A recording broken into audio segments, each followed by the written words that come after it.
Hello student, आज हम पढ़ेंगे कक्षा 10th का चैप्टर नंबर 6 त्रिभुज ट्राइंगल।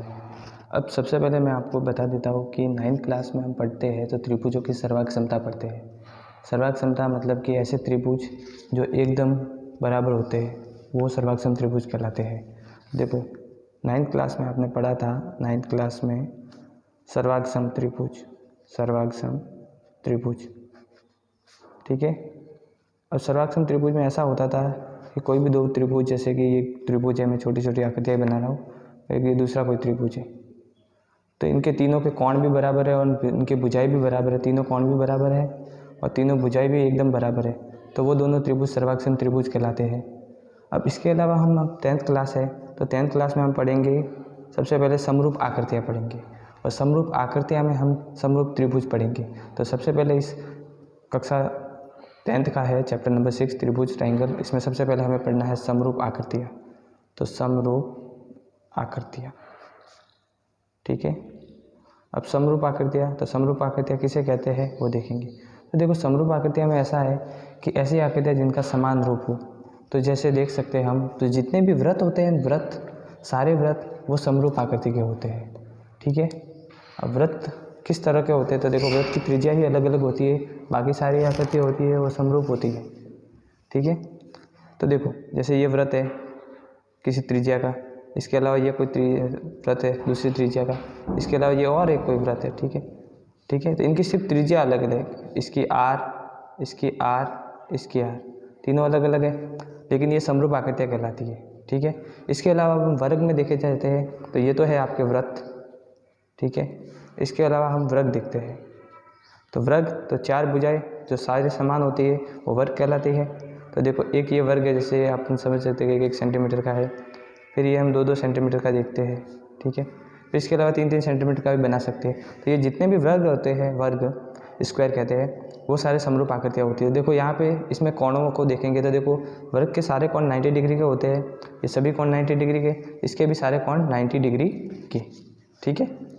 तो इसके भी सारे कोण 90 डिग्री के, ये देखो 90 डिग्री के सारे कोण हो गए, और इनके भुजाओं का अनुपात बराबर होता है। देखो समरूप आकृतियों में क्या होता है कि भुजाओं का अनुपात बराबर होता है। अनुपात मतलब कि देखो ये जैसे 1 सेंटीमीटर है, ये 1 सेंटीमीटर, ये 1 सेंटीमीटर, ये भी 1 सेंटीमीटर, और मान लिया कि ये 2-2 सेंटीमीटर है, 2 सेंटीमीटर, 2 सेंटीमीटर, 2 सेंटीमीटर, 2 सेंटीमीटर। इनके नाम भी दे सकते हैं आप, ABCD, इसके PQRS। तो देखो कोण तो सारे बराबर होगी, लेकिन ये 1/2 अनुपात, इसका भी 1/2, इसका भी 1/2, इसका भी 1/2। या संगत भुजा लेते थे, देखो ये है इस तरफ तो ये इस तरफ, ये इसकी संगत भुजा होगी, ये इस तरफ, ये इस तरफ, ये संगत भुजा।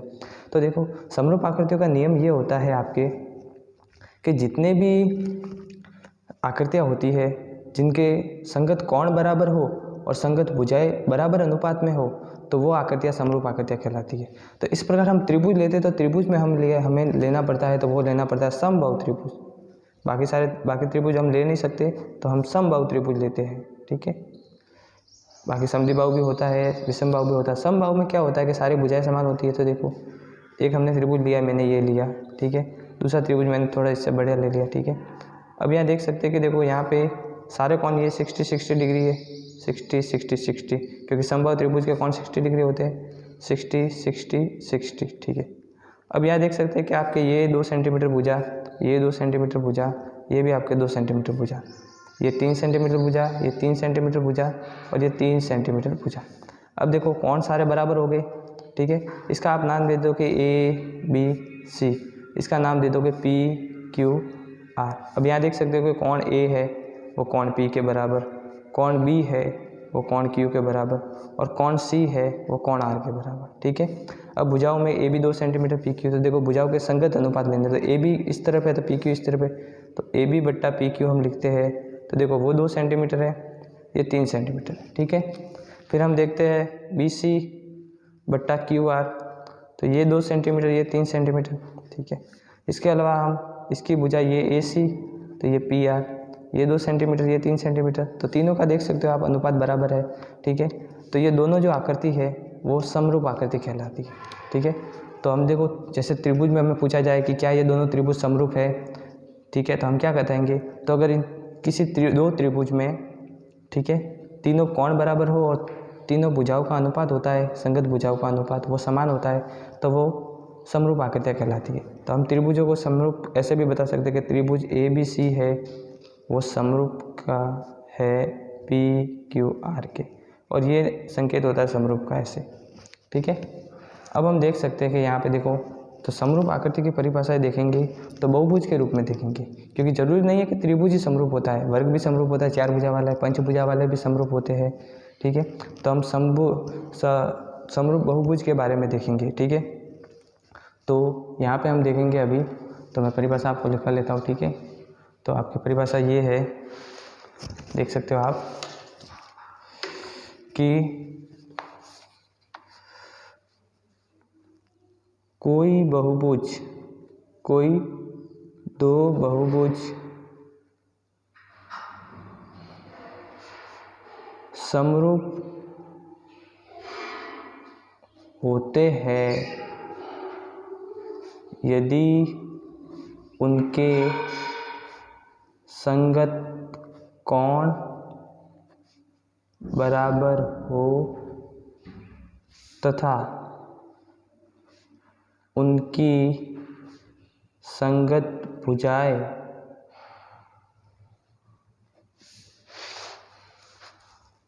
समान अनुपात में हो, ठीक है।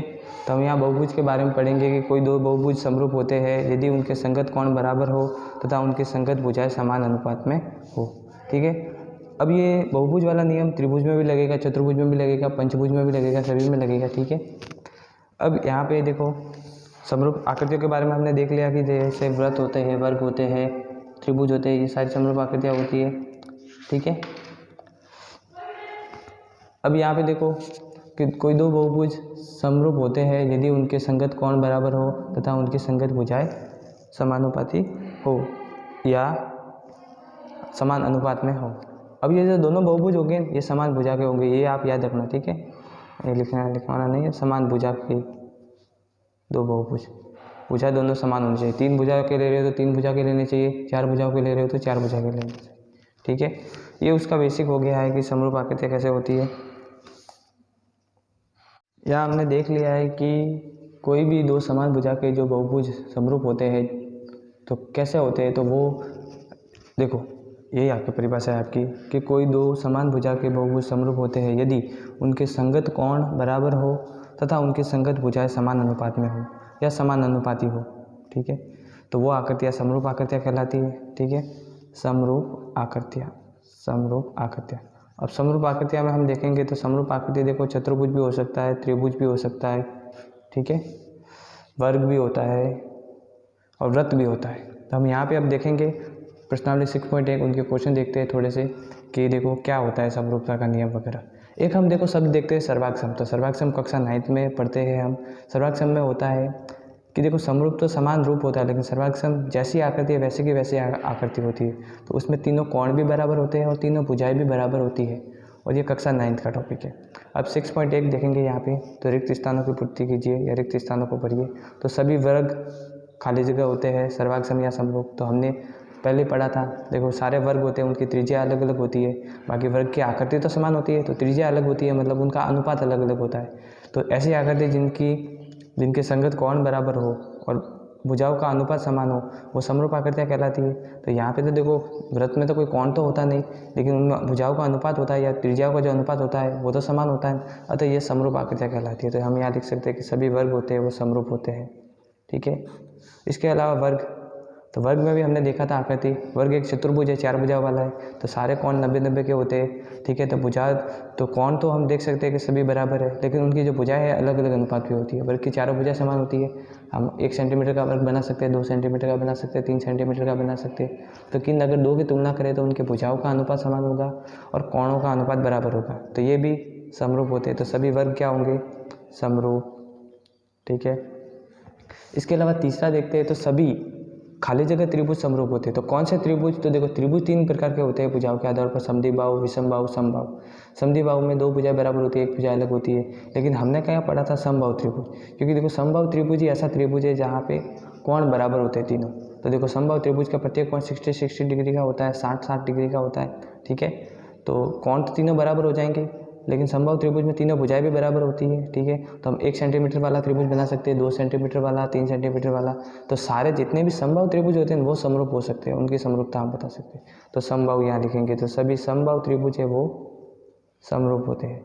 अब तीसरा देखो, आपके चौथा क्वेश्चन है इसमें, तो चौथा क्वेश्चन यही नियम है समरूप आकृतियाँ वाला। तो भुजाओं की समान संख्या वाले दो बहुभुज समरूप होते हैं यदि उनकी या उनके संगत कोण खाली जगह हो तथा सेकंड उनकी संगत भुजाएं खाली जगह हो, ठीक है। यहाँ दिया हुआ है, एक तो दिया हुआ है देखो बराबर, और एक आपको दिया हुआ समानुपाती। तो हमें पता है कि संगत कोण ही बराबर होते हैं, ठीक है, और जो भुजाएं होती है वो समान अनुपाती होती है या उनका अनुपात समान होता है, ठीक है। तो ये हो जाएगी खाली जगह। तो ये नियम है समरूप आकृतियों का। या समरूप आकृतियाँ किसे कहते हैं? तो ऐसी आकृतियाँ या ऐसी समान भुजाओं वाली आकृतियाँ या समान भुजाओं वाले बहुभुज समरूप होते हैं या समरूप कहलाते हैं यदि उनके संगत कोण बराबर हो तथा उनकी संगत भुजाएं समान अनुपाती में हो, ठीक है। अब दूसरा प्रश्न है कि उदाहरण दीजिए समरूप आकृतियाँ व ऐसी आकृतियाँ समरूप नहीं हो। समरूप आकृतियाँ में देना है तो आप त्रिभुज का दे सकते हो, चतुर्भुज का दे सकते हो। तो देखो हम त्रिभुज का दे देते हैं, तो देखो ये त्रिभुज बना दिया एक मैंने, ये इसके अलावा दूसरा ये बना दिया आपके, ठीक है, ठीक है। इनके कोण मैंने मान दिए, ठीक है। तो देखो इनके कोण मान लिए, तो मैंने यहाँ पे ये 50 मान दिया, ये 60 मान दिया, ठीक है, ये भी 50 मान दिया, ये भी 60 मान दिया, ठीक है, और इसको मान लिया हमने 70, ये मान लिया 70, ठीक है। तीनों कोण संगत बराबर होंगे। फिर इनके भुजाओं को लिख लिया, तो ये 2 सेंटीमीटर, ये 2 सेंटीमीटर, ये मान लिया जैसे 2 सेंटीमीटर, ये 3 सेंटीमीटर, ये 3 सेंटीमीटर, ये 3 सेंटीमीटर, ठीक है। तो आप देख सकते हो, देखो ये दोनों कोण, इनके कोण बराबर संगत। तो ये 50-50 के बराबर, 60-60 के बराबर, 70-70 के बराबर, 2-3 के बराबर, ये 2-3 के बराबर, ये, ठीक है, ये हो जाएगा। तो ये समरूप आकृतियाँ होगा। ऐसी आकृतियाँ जो समरूप नहीं हो तो आप बना सकते हो, देखो एक ये आकृतियाँ और एक ये आकृतियाँ, ठीक है। अब यहाँ देखो ये इसको मान लिया कि हमने 2 2 2 2, इसको भी हमने मान लिया, तो इसको हम मान लेते हैं, इसको भी 2 2 2 मान लेते हैं, ठीक है। अब यहाँ देखना ध्यान से, आपकी ये भुजाएं देखो, इसकी सारी 2 2 है, इसकी सारी 2 2 है, ठीक है। इसकी सभी भुजा समान है, इसकी सभी भुजा समान है, ठीक है। लेकिन ये दोनों समरूप नहीं कहलाएंगे, क्यों? क्योंकि इनके कोण बराबर नहीं है, इनके कोण बराबर नहीं है।